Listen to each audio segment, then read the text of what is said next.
John McCain, Barack Obama, and Hillary Clinton have been partners in creating and arming ISIS.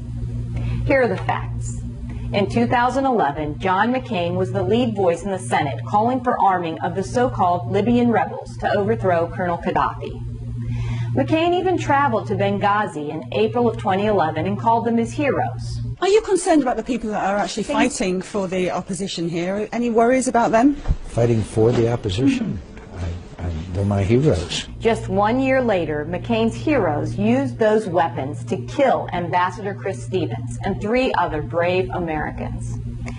After McCain, Obama, and Hillary had turned Libya into a terrorist playground, they shifted their attention to equipping the opposition against Assad in Syria.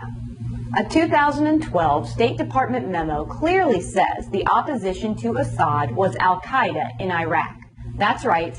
The same terrorists who our soldiers had been fighting in Iraq became McCain's new heroes in Syria.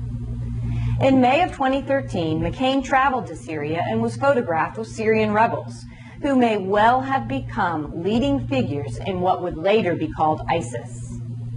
McCain returned to the United States and lobbied Congress to fund, arm, and support these Al-Qaeda freedom fighters to the tune of $500 million.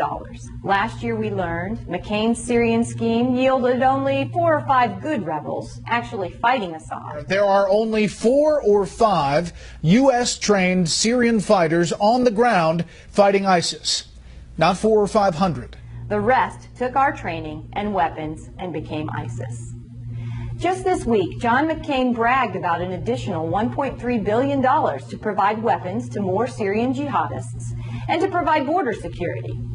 Not in Arizona, but in Lebanon and Jordan. I'm Dr. Kelly Ward, and I'm running for the United States Senate because John McCain has equipped our enemies, put our soldiers in harm's way, and turned even our own American soil into a battleground.